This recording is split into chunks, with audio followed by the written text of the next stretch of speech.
Bonjour Camille, écoute, on est ravis de te recevoir aujourd'hui chez Link.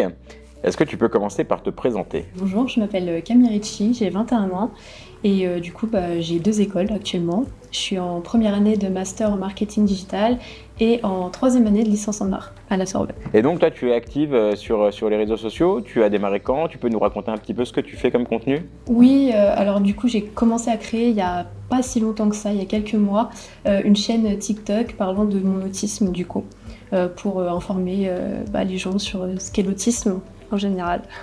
Qu'est-ce qui t'a amené à créer du contenu justement sur les réseaux sociaux? C'est particulièrement parce que je voyais beaucoup de vidéos de personnes qui s'exprimaient sur leurs problèmes, leurs soucis, etc. Et moi, je me suis dit, pourquoi pas faire passer le message sur l'autisme. En fait, je voulais vraiment sensibiliser les gens et je voulais être une voix pour toutes les personnes qui ont ce handicap et qui, au fond, peut-être le savent pas ou le savent mais ne savent pas comment le gérer. Donc, au quotidien, je voulais expliquer un peu mes problématiques, mais aussi mes réussites. Et du coup, inspirer les autres à toujours croire en eux, quoi. Alors l'autisme, c'est quand même quelque chose d'assez complexe et qui est assez dur en fait à identifier ou à matérialiser. On parle donc de troubles du spectre autistique sur une échelle très large, hein, puisqu'on a vraiment beaucoup de différences. Il n'y a pas deux personnes qui sont pareilles et chacun a ses spécificités. Est-ce que tu peux nous expliquer un peu l'autisme, le spectre, les différentes variations qu'on peut trouver et où toi tu te situes aussi par rapport à ça? C'est vrai que l'autisme, en fait, c'est très très large, donc on est tous différents. Donc en fait, ce que je vais dire dans mes vidéos, c'est-à-dire que je vais expliquer des fois mes problématiques sur certaines choses, ça va pas être les mêmes problématiques pour tout le monde. C'est-à-dire que quelqu'un ne réagira pas pareil que moi alors qu'il est autiste. Donc en fait, c'est vrai que c'est très très large. Moi, personnellement, j'ai des soucis sociaux. Des habilités sociales, donc exactement. Ton interaction avec les autres. Exactement, j'ai toujours eu des problèmes au niveau de l'école, etc. Et c'est vrai que je me sentais différente par rapport à ça, mais il y en a d'autres qui vont avoir d'autres problématiques, mais pas sociales. On est tous vraiment différents, donc c'est une palette de couleurs en fait. Ça va en fait des personnes qui ont un trouble du spectre autistique avec un haut potentiel, jusqu'à des personnes qui ont plus de difficultés et qui peuvent avoir une déficience. C'est ça. Et tu as été diagnostiquée à quel âge? Alors, ça a été un long parcours, c'est ce que j'explique aussi sur les vidéos, c'est que c'est pas facile d'être diagnostiqué. J'ai été diagnostiquée officiellement à 18 ans, mais j'ai fait la demande à 16 ans. Donc ça a pris quand même 2 ans pour être officiellement diagnostiquée. C'est long. C'est très très long. Mais c'est important, ça a été important pour toi d'avoir un diagnostic? Oui, je voulais vraiment avoir les mots sur ce que je ressentais au quotidien, parce que je me sentais différente et je savais pas ce qui allait pas. Parce que les autres à l'école, ils disaient Camille, elle est belle, mais elle est bizarre. Et ça, c'était ce qui revenait souvent, c'est Camille, oui, elle parle bien, etc. Mais elle est bizarre, il y a quelque chose chez elle. Mes parents ne comprenaient pas non plus, personne ne comprenait. Et j'ai lu par hasard un livre, c'est Le silence de Rose. Cette fille expliquait comment elle voyait la vie, donc elle voyait la vie en couleurs, etc. Je me suis vraiment reconnue et j'ai appris qu'elle avait un trouble autistique, en fait, du spectre autistique. Et c'est là que j'ai dit à mes parents, et vous pensez pas que je suis autiste? Et ils ont dit quoi? Regardé, ils m'ont dit non, c'était les préjugés de l'époque. Ils disaient mais non, mais les autistes ils sont pas comme ça, toi tu parles bien, t'es intelligente. Je dis oui, mais c'est bizarre, je sentais qu'il y avait quelque chose et je voulais des réponses. Et finalement, avoir ce diagnostic, ça m'a vraiment permis de me comprendre moi-même. Au début, je l'ai pas accepté. Parce que c'était très très dur de ne pas savoir à peu près qui j'étais, parce que toute ma vie on m'a dit que je l'étais pas. Et là, avoir ce diagnostic, ça m'a permis de comprendre en fait toutes mes difficultés, de me dire mais c'est lié à ça, mais c'est lié à ça. Et en fait, j'ai compris. Et alors ça se manifeste comment? Donc tu as dit les habilités sociales, donc ton interaction avec les autres. Oui. C'est-à-dire que finalement on a du mal à avoir des amis, on est un peu isolé? Oui, c'était ça avant. Quand je rencontre quelqu'un, je me crée un personnage. Et par exemple, j'ai vraiment du mal à regarder dans les yeux et je me fixe un point où je peux me concentrer. Et en fait, c'est par rapport au regard dans les yeux, parce que je sais ce que la personne va penser de moi et ça me stresse énormément. Tu te sens pas jugé avec moi? Non, là c'est bon, c'est un environnement que là je connais, que tout va bien. Je sais on a une démarche très bienveillante, absolument. C'est ça. Mais après, quand c'est des endroits que je ne connais pas, avec des personnes vraiment je sens pas trop l'univers, je stresse énormément et je vais regarder automatiquement par terre et après je me rappelle qu'il faut regarder dans les yeux parce que c'est une norme sociale. D'accord. Et que je l'ai pas automatiquement. Donc t'as pas les codes en fait. Je ne l'ai pas. En fait, t'as pas ça. les codes sociaux, les codes de communication. Avant, je ne disais pas bonjour, je ne disais pas au revoir. Chez les autres, c'est automatique et moi, je ne l'avais pas. J'ai jamais eu ce réflexe de me dire oui, il faut être poli, il faut être si. C'est terrible, hein, parce qu'on juge souvent l'enfant en disant il est mal éduqué, il est mal poli, alors qu'en fait, pas du tout, et c'est simplement une caractéristique. Au final, j'étais une petite fille super sympa, voilà. Mais c'est juste que ça me venait pas à l'esprit de dire bonjour aux inconnus, parce que je me dis pourquoi dire bonjour à quelqu'un qu'on connaît pas. Ouais, c'est ça, c'est une autre approche. Après, c'est vrai qu'au niveau des relations sociales, je suis vraiment fatiguée à la fin de la journée parce que je fais énormément d'efforts.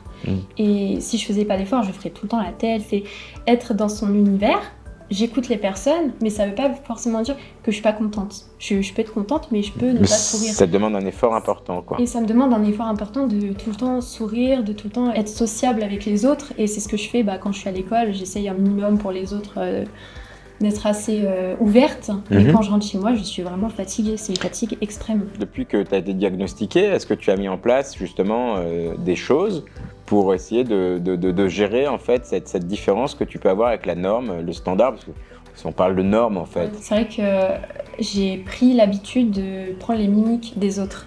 C'est-à-dire que je répétais un peu ce qu'ils faisaient. C'est le caméléon, quoi. C'est ça, hein. Mais c'est très féminin dans le trouble du spectre autistique, hein. C'est très féminin. Une fille, elle faisait un petit tic comme ça, je faisais ce petit tic, et quand je regardais sa façon de parler, elle mettait ses mains là. Comme toi, tu faisais pareil. Automatiquement pareil en fait. Et du coup, petit à petit, je prenais un peu chaque mimique de chaque personne. Et au final, ça faisait une personne plutôt pas mal. Voilà, donc tu as construit en fait une image pour te conformer à la norme. C'est pour ça que les autres ne le voient absolument pas. Donc quand je leur dis je suis fatiguée, mais pourquoi t'es fatiguée? Même pour les stages, etc. J'ai eu du mal au début parce que je montrais toujours la personne souriante, sociable, etc. Et au bout de 2 mois, je montrais ma vraie personnalité. Mais Camille, tu n'es pas du tout la même personne. Est-ce que c'est toi? Oui, alors je suis autiste, etc.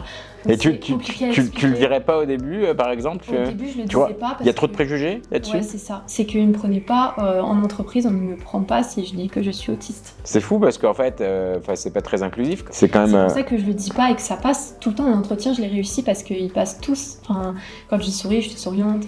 Là, ça passe. Ouais, ça passe. Et donc en fait, ça n'a rien à voir avec tes compétences, c'est juste à voir avec le fait qu'on dit le mot autiste et d'un coup. Ils se braquent et ils disent ah non, mais moi je peux pas. Trop compliqué, je sais pas gérer, ils comprennent pas en fait. C'est important, tu vois, qu'on en parle parce que c'est aussi une manière de passer ces messages et d'expliquer qu'on a aussi un devoir de s'adapter et de faire en sorte que les personnes concernées puissent aussi être intégrées dans une société. Et alors, il y a d'autres caractéristiques dans le trouble du spectre autistique. Alors, toi, tu es sur la partie au potentiel. Qu'est-ce qui te caractérise encore en termes de différence d'après toi? J'ai un petit super pouvoir, c'est que j'adore l'art. Donc, je peux y passer vraiment des nuits entières dessus. Je connais une comme ça. Je peux peindre, je jouais du piano, je joue plus trop parce que j'ai plus trop le temps, mais je chante aussi, j'adore le théâtre. Donc, alors laisse-moi deviner, l'art pour toi c'est une manière d'exprimer toutes tes émotions sur une feuille, oui, c'est ça. Ouais. L'art c'est vraiment, pour moi c'est tout, c'est mon petit univers et quand je vais pas bien, je me pose, je peins, Ça te fait du bien? Oui, et ça c'est un moyen de communication. Oui. Pour moi, c'est mon refuge en fait. Ça m'a toujours fait du bien. Et puis voilà, j'écrivais, je jouais. Enfin, c'est un petit super pouvoir que moi j'ai. Et puis ça me demande pas d'effort en fait, comparé aux autres. Il y a aussi d'autres traits qui caractérisent souvent les personnes qui sont donc autistes au potentiel. C'est le perfectionnisme. Tu es perfectionniste? Je suis maniaque, en fait j'aime bien quand tout est rangé, tout est propre. Et il y a quelque chose aussi que je faisais avant, j'essayais de ne plus le faire, mais j'invite très peu de monde chez moi. C'est ton univers. C'est ça, et je déteste qu'on touche quelque chose qui est à moi. D'accord. J'aime pas ça. Et quand par exemple on s'assoit sur mon lit avec leur jean où je sais qu'il a traîné dans la voiture, dans le métro ou qu'il a marché, enfin, ça me stresse. Et du coup je dis non, pose-toi s'il te plaît. Ou alors je lave tout. C'est pour ça que j'ai plus trop de copines qui viennent à la maison, etc. Parce que j'arrive pas à gérer ça. Je déteste qu'on touche à mes affaires. Comment ont réagi tes proches, ton entourage, quand tu as été diagnostiquée? J'étais beaucoup dans le rejet parce qu'en fait mes parents ils m'ont accompagnée de A à Z. Là-dedans, en fait, ils étaient tout le temps avec moi parce qu'à l'époque, j'étais mineure, j'ai commencé à 16 ans à faire des demandes au centre du ressources autistique. Et en fait, ils étaient avec moi de A à Z pour toutes les démarches. Et au début, on m'a diagnostiqué un TDAH. D'accord. Et en fait, je me suis pas du tout reconnue dedans. Mais ça va avec, souvent. Oui, ça va avec, mais je me suis pas du tout reconnue. On va juste expliquer pour ceux qui nous écoutent le TDAH. C'est un trouble de l'attention et de l'attention. Donc oui, non, je me suis pas reconnue dedans, même si ça peut, c'est souvent lié, on peut avoir les deux, c'est possible, mais je me suis pas du tout reconnue. Et petit à petit, donc mes parents me disaient non, il y a quelque chose d'autre qui va pas, donc on a refait des tests. Et une psychologue a dit mais oui, non, ça peut pas être le TDAH parce que moi je suis spécialisée en TDAH et je vois des patients tous les jours et c'est pas Camille quoi. TDAH. Et là vous avez creusé pour comprendre. C'est ça, donc là on a fait beaucoup de démarches Et au final, j'ai réussi à 18 ans, donc 2 ans après, à avoir mon diagnostic officiel. C'est compliqué, hein, diagnostiquer. C'est très très compliqué, surtout que je camouflais tout le temps. En fait. C'est ça, c'est que, et surtout d'ailleurs chez les personnes de sexe féminin, oui. qui ont une tendance à camoufler, à essayer de dissimuler ce trouble en fait. C'est pour ça que ils l'ont pas vu parce que ça se voit pas, ils vivent pas tout le temps avec moi, 24 heures sur 24. Et mes parents, eux, pouvaient le voir en fait, mes proches pouvaient le voir. Et ils disaient c'est vrai qu'il y a quelque chose, donc mes parents ça les a pas surpris parce qu'ils se sont renseignés après beaucoup de recherches. Au début ils avaient des préjugés comme tout le monde, personne ne connaissait. Mais ma famille n'a pas eu affaire à ce genre de diagnostic. C'était même pas diagnostiqué avant. Enfin, on diagnostiquait avant le trouble du spectre autistique, je dirais, lourd. C'est ça. Parce qu'il était visible. Il était visible, mais pour cette partie-là, c'était bien souvent jamais diagnostiqué. Non. Camille enfant, avec toutes ces différences, l'école, ça se passe comment ? Alors en primaire ça s'est plutôt bien passé parce que c'était un petit univers où on était chouchoutés entre petits, et quand je suis entrée au collège c'était complètement différent parce que c'est vrai que j'étais absorbée par les livres, je voulais être toute seule. Et donc certaines filles voulaient être amies avec moi et moi du coup j'étais tout le temps plongée dans les livres, donc je disais oui on est amies mais attends là je prends ma pause le midi pour lire, donc au fur et à mesure elles se sont lassées. Elles comprenaient pas en fait. C'est ça, mais c'est devenu du harcèlement parce que par la suite en fait elle regardait tous les midis, elle se moquait parce que Camille qu'est-ce qu'elle faisait, elle ne jouait pas avec les autres, elle était en train de lire un livre à la bibliothèque. Ils sont durs les enfants entre eux. Hein. Quand on a un petit truc différent, quand on n'est pas comme eux, ça va pas. On leur explique peut-être pas assez et c'est important justement de lever un peu ces tabous parce que on a tous des spécificités. Il y en a qui sont plus marqués que d'autres, mais c'est hyper important parce que du coup, à l'école, tu te retrouves, j'imagine, assez isolé. Quand je te parle, moi je pense aux jeunes qui ont 11-12 ans, qui ne sont pas diagnostiqués, qui comprennent pas pourquoi ils se sentent rejetés, qui se font peut-être harceler. Ils savent pas et peut-être qu'eux-mêmes comprennent pas, que leurs parents ne comprennent pas. Et l'idée, c'est aussi de susciter un peu est-ce qu'il y a quelque chose, une particularité qui peut faire que mon enfant ait du mal à s'intégrer ? Et notamment au niveau des relations sociales, c'est quand même une caractéristique assez forte. Oui, c'est ça, mais c'est surtout que en fait, je n'arrivais pas du tout à me concentrer en classe. Et donc, j'ai subi beaucoup de harcèlement, c'est-à-dire que quand j'étais aux toilettes, on ouvrait ma porte des toilettes, et puis elles rigolaient, les filles, entre elles. Donc c'était vicieux, et quand j'en ai parlé au directeur, forcément à l'époque, je ne regardais pas les gens droit dans les yeux, parce que ça m'intimidait. Donc il t'a pas pris au sérieux. Donc je ne l'ai pas regardé dans les yeux. Et il a dit mais tu me regardes pas dans les yeux donc tu es une menteuse. C'est horrible. Donc je l'ai dit à mes parents et mes parents ils ont pas rien fait, ils ont agi. Et ils m'ont déscolarisée, ils m'ont mis 3 ans au CNED où j'ai réussi à avoir mon brevet mention très bien au final. Ça a été bénéfique pour toi. Heureusement qu'ils ont fait ça. Ouais. Aujourd'hui c'est très compliqué pour aller au CNED, tu sais qu'il faut maintenant l'autorisation de l'académie. Hein. On peut plus déscolariser ses enfants pour les scolariser à la maison sans justificatif. Précis, avant on pouvait le faire, maintenant on peut plus. Mais c'est compliqué parce que d'un autre côté, tu avais aussi besoin de développer justement des interactions sociales, tu avais besoin de développer des relations, mais tu savais pas trop, en fait c'est juste que tu savais pas trop comment faire. Et puis ça m'intéresse pas spécialement parce que je me disais si c'est ça les relations sociales, j'en veux pas. T'en voulais des belles belles relations. Moi je voulais qu'une amie parce que j'avais une amie à l'époque que j'adorais et au final elle s'est mise avec d'autres groupes comme au collège comme ils font les enfants. Et c'est vrai que moi j'étais encore dans l'univers Barbie. Donc en fait je jouais encore aux Barbie à 12-13 ans. D'ailleurs je peux même en jouer encore, ça me dérangerait pas. Mais j'aimais bien ce petit univers un peu féerique. Tu ne comprenais pas? Non, parce que j'étais figée dans mon petit univers où c'était mignon, c'était papa, maman. Le soir, je stressais tellement avant d'aller au collège que je frappais, j'avais un rituel, mes parents ils appelaient ça le rituel de Camille, c'est que je frappais tous les soirs dans la porte de la chambre et je disais papa, maman, je ne veux pas aller au collège demain. Et le matin, j'avais la boule au ventre, j'avais envie de vomir, j'étais pas bien. Et mes parents, un jour, ils se sont dit, elle finit son année de 6e. En plus, j'avais une double scoliose, donc je devais porter corset. T'avais tout pour qu'on se moque de toi. C'est ça, et puis au final, mes parents, ils me disent, non, c'est pas possible. Et puis, par contre, tout le monde ne peut pas faire l'école à distance, je précise, parce que j'avais quand même une sacrée organisation. C'est moi qui gérais mes cours, moi-même. Je faisais mes cours, mes contrôles, et c'est comme ça que j'ai réussi à avoir mon brevet mention très bien. Tu t'en es bien sorti. Et j'ai passé mon brevet dans une vraie académie, avec tout le monde. Comme tout le monde. Et avec tout le monde. Et en plus, sans contrôle continu, j'imagine. Donc d'autant plus de pression. Donc, j'étais toute seule, c'est ça. Et mes parents m'ont bien formée sur les matières, donc Non, tout le monde ne peut pas faire ça. Et alors aujourd'hui, tes relations sociales, elles en sont où alors? En fait, j'ai pas beaucoup de relations sociales. En fait, j'ai quelques amis sur qui je peux vraiment compter. On n'a pas besoin d'en avoir 50. Hein. Ah, c'est ça. Mais en fait, tu sais, tous ceux qui disent qu'ils ont plein d'amis, en fait, il y en a pas beaucoup sur lesquels ils peuvent compter, au final. T'as moins de relations superficielles, peut-être. À part à 10 ans, je n'ai jamais fait de soirée d'anniversaire. Je n'ai jamais fêté mon anniversaire. Et je ne suis jamais allée dormir chez quelqu'un, sauf une fois où j'ai fait une crise d'angoisse.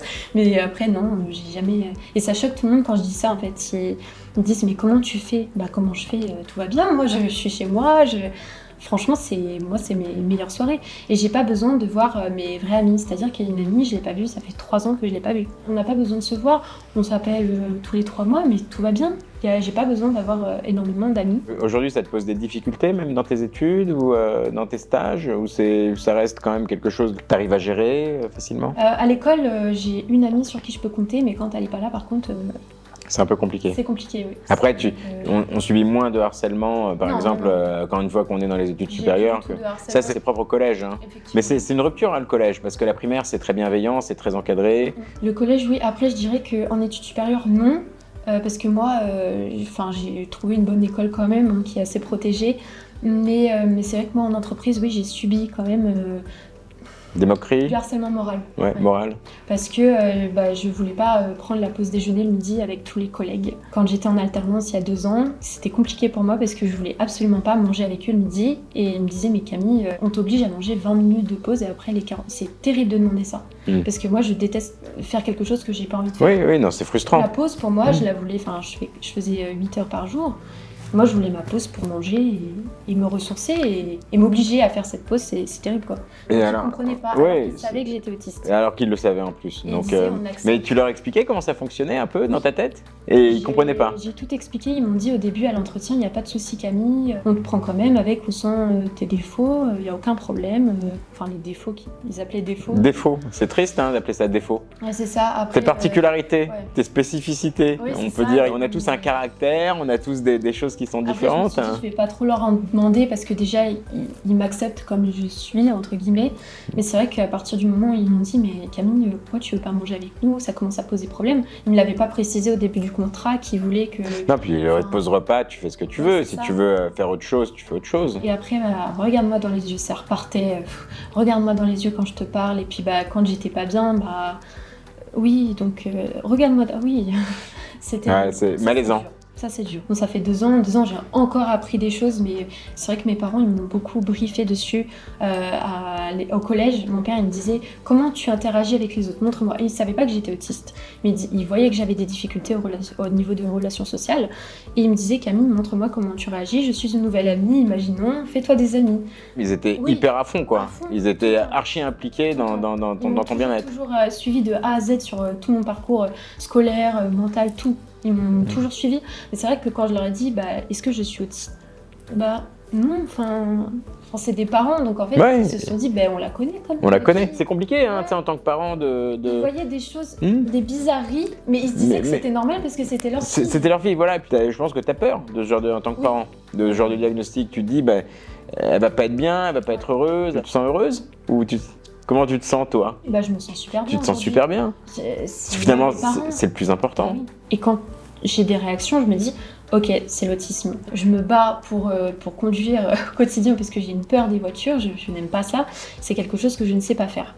Et j'ai repris mon cours et le moniteur me dit, tu as un souci d'analyse. Et ça, c'est quelque chose lié à l'autisme. Et ça, je le sais. Et maintenant que je le sais, je vais essayer de travailler dessus. Mais c'est très compliqué parce que tous les bruits, quand il me parle, il me dit va à gauche, va à droite, les directions. J'entends des bruits, etc. Enfin, au quotidien, il y a des forces, mais il y a aussi des faiblesses. Bien sûr. Et ça, c'est compliqué. Et donc, pour toi, la pire année, en fait, c'était la 6e? Oui. Et au lycée, un petit peu aussi, quand même. Au lycée, beaucoup. Mais au lycée, j'ai commencé à être renforcée, à être plus consciente aussi. Et puis j'étais dans les réseaux à ce moment-là, c'était pas facile parce que je postais des photos, vidéos, donc t'es gênante, etc. C'est vrai que je me prenais plein de... Alors ça c'est classique, quand on poste, ça c'est les réseaux. Ils ont pas beaucoup de pitié, il y en a c'est des spécialistes, dès qu'ils peuvent dire des choses négatives, ils le font. C'était quelque chose et puis ça y est, c'était c'est la fille sur TikTok. C'est important pour nous de passer des messages, c'est de rappeler en fait aux jeunes que finalement ça a un impact quand on se moque. Oui, beaucoup, oui. Bah, ça te change complètement, hein. Moi, personnellement, ça m'a changé. J'étais très naïve, j'étais une petite fille. Enfin, je voyais les autres et je me disais, c'est si facile, c'est un petit monde de princesse. Et quand je suis sortie de la primaire, je suis allée au collège, c'était un monde brut. Et je me suis dit, j'ai pas envie de vivre dans ce monde où il y a que des gens méchants qui t'harcèlent au quotidien. C'était pas une vie, ça. Ça a atteint ta santé mentale à ce moment-là? Oui, oui, clairement. Tu t'es sentie vraiment pas bien? Oui, je me suis sentie différente. Je pleurais tous les jours dans ma chambre. J'arrivais plus à me concentrer en cours, c'était pas possible. Et t'en parlais à tes parents? Bien sûr, j'en parlais, je communiquais tout le temps. C'est important. Et ça, c'est hyper important de communiquer, de dire ce qu'on ressent, parce que mes parents, ils étaient vraiment à l'écoute. Et ils attendaient justement que je me confie à eux. Parce qu'au début, j'arrivais pas à me confier. Je disais, tout va bien, tout va bien. Ça pèse, c'est lourd. Et au bout d'un moment, j'ai craqué, j'ai dit, papa, maman, en fait, ça va pas du tout. L'école, c'est pas possible. Et donc ce lien de confiance, il a été essentiel pour toi pour supporter cette période et ces moments compliqués. Mais c'était mes meilleurs amis, hein, mes parents. C'était les seules personnes à qui tu pouvais vraiment parler. Ils ont une vision d'adulte, c'est-à-dire qu'ils vont être aussi en recherche d'accompagnement. Je pense aux jeunes, et il y en a, et on sait qu'il y en a beaucoup, qui ont des spécificités comme celle-là, qui ne sont pas identifiées, beaucoup qui ne savent pas. Et qui savent pas, et qui ont des parents qui ne sont pas forcément compréhensifs, et qui vont en fait leur reprocher leurs difficultés, en leur disant mais c'est de ta faute, c'est parce que tu fais pas ci, parce que tu fais pas ça. Regarde, moi je fais ça et ça marche. Donc t'as qu'à faire pareil. Mais dans ta tête, ça fonctionne pas comme ça en fait. Et ça, ils cherchent pas à comprendre que finalement tu peux être un peu différente de la norme. Et que ça explique en fait pourquoi tu réagis comme ça. J'ai des proches qui ont réagi comme ça du côté de mes grands-parents et eux ils étaient assez nous on fait ça donc faut faire ça, etc. Quand mes parents me disent Camille voilà elle est autiste maintenant faut accepter. Oh mais non, mais elle va pas commencer à faire oh ça y est, comme si je le faisais exprès. Et c'était assez énervant parce que j'avais l'impression de pas être comprise. Mais c'est une génération aussi où tous ces problèmes de santé mentale sont hyper tabous. On est d'accord. Voir un psy, c'est pour les fous. C'est ça. Voilà, Exactement. on est aujourd'hui les parents, je dirais les quadras qui ont la quarantaine, ils commencent à être un peu plus ouverts. Et là, de plus en plus, puisqu'aujourd'hui c'est devenu quand même un vrai sujet, la santé mentale, on se rend compte enfin qu'il faut libérer la parole parce que ça permet aussi d'être mieux compris et puis d'adapter en fait tout ce qu'il faut pour son jeune, pour l'accompagner. Est-ce que tu crois toi que l'école d'ailleurs, est-ce qu'elle est adaptée pour les personnes qui sont différentes, qui sortent de la norme, au niveau des cours, etc. Absolument pas, parce que j'avais un problème de concentration, j'arrivais pas à me concentrer, et puis mes parents ont déjà fait part de ça au directeur, et le directeur n'a pas agi du tout. Il n'a peut-être pas les moyens d'agir, tout simplement. Oui, peut-être aussi. Mais je lui ai fait part aussi du harcèlement que j'avais subi et puis il ne m'a jamais pris au sérieux. Jamais. Par exemple, la bibliothèque, j'adorais me réfugier dedans. Et puis, enferme Camille, ça suffit, il faut fermer la bibliothèque. Oui, mais moi, j'ai besoin de ça, vous comprenez. Une fois, j'ai fait une crise d'angoisse parce que j'avais besoin d'avoir mon livre le midi, j'avais besoin de lire. Je voulais pas me retrouver avec tous les autres dans la cour, c'était trop stressant. Alors ça a un peu progressé quand même dans les écoles, tu sais que maintenant il y a un certain nombre d'établissements où par exemple ils vont te proposer d'avoir un casque sur les oreilles pour t'isoler du bruit. Il y a quand même des choses qui se font aujourd'hui, heureusement, parce qu'on commence enfin à considérer un peu cette différence comme quelque chose qui est tout à fait gérable.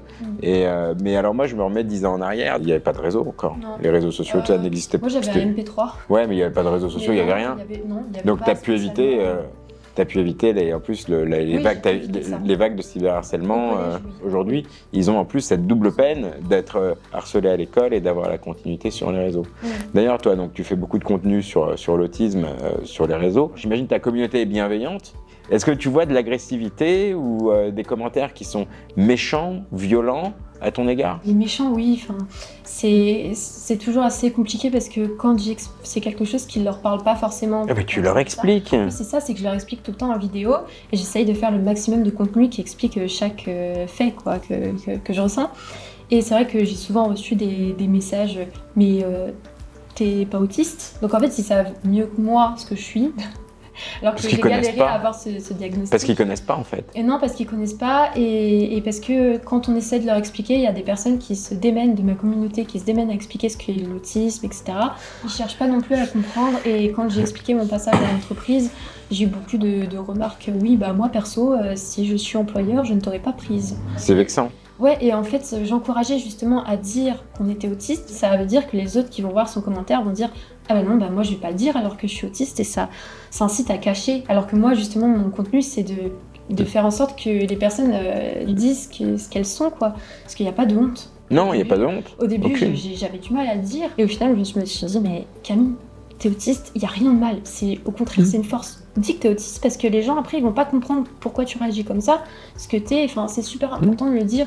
Et il y en a qui n'arrivent pas justement à le dire à cause de ces personnes-là. Et à côté de ça, j'imagine que tu as aussi tout un groupe dans ta communauté qui t'accompagne, Oui.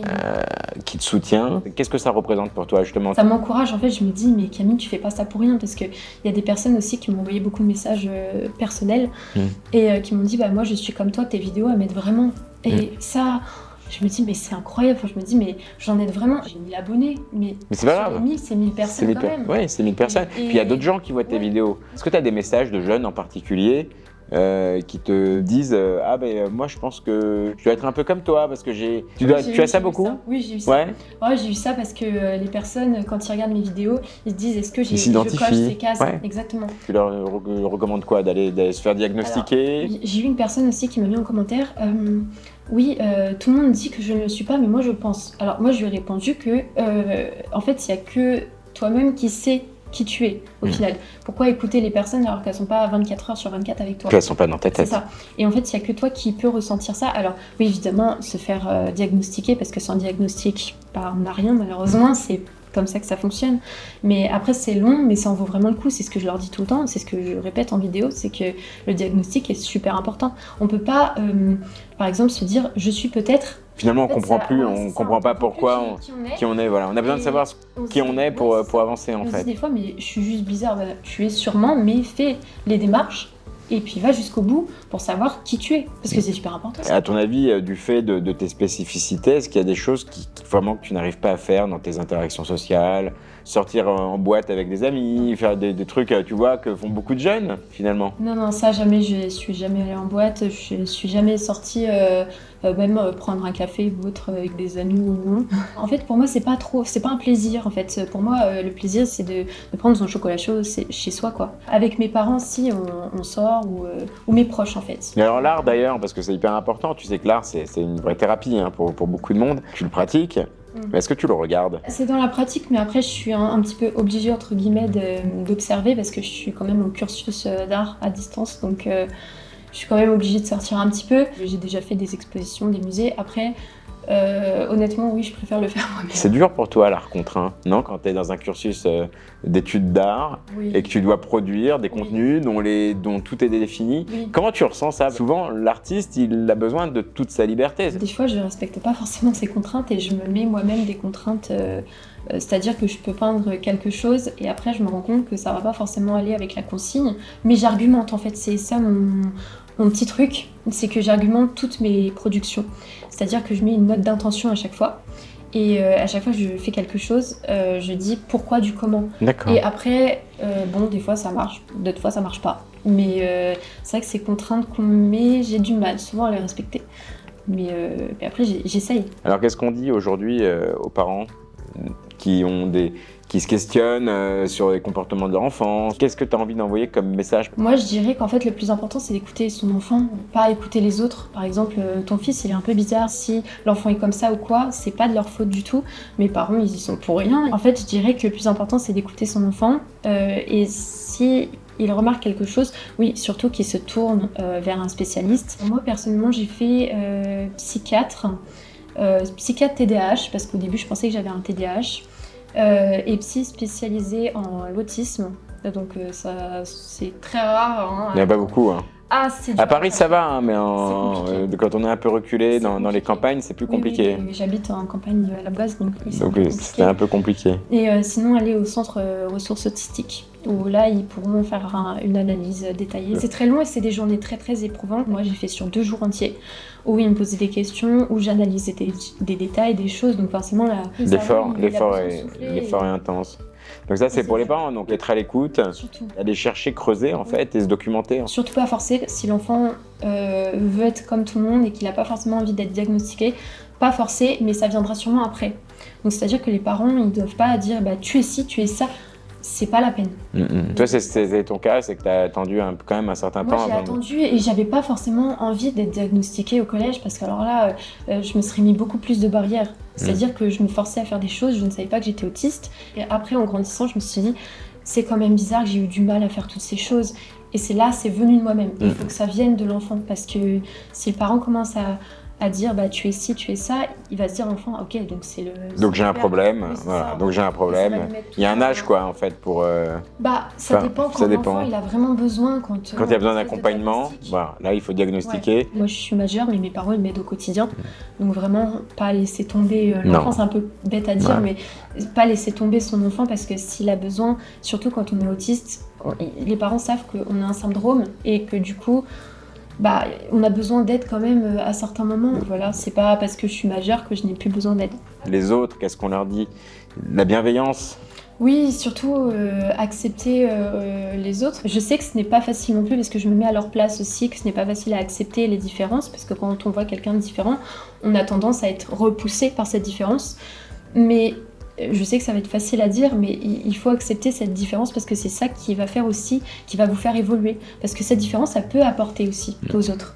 Et ça, ils ne se rendent pas forcément compte que ça peut leur apporter quelque chose aussi de fréquenter cette personne neuroatypique. Ça peut aller ensemble. Et ils peuvent aider justement la société et ils peuvent faire avancer les choses. Donc, soyez bienveillants, oui. Et pour ceux qui subissent du harcèlement, on rappelle qu'il y a le 3018 qui peuvent contacter par téléphone, mais aussi par chat. Ils ont aussi un chat qui permet de les contacter. Il ne faut pas rester dans le silence. Donc, quand on subit, il faut vraiment en parler. C'est extrêmement important pour être pris en charge. Il ne devrait pas y avoir de méchanceté envers quelqu'un qui a une différence, qu'elle soit physique, qu'elle soit psychologique. Tout le monde doit être accueilli et accepté de la même manière. En tout cas, je te remercie. C'était intéressant. Je trouve que c'était un sujet qu'il faut qu'on aborde parce que ça concerne quand même aujourd'hui 100 000 personnes en France, diagnostiquées, certainement beaucoup plus que ça, et que ça peut créer de la souffrance, de la difficulté, et ça ne devrait pas, aujourd'hui en 2024, arriver en tout cas. Merci Camille en tout cas. Merci beaucoup.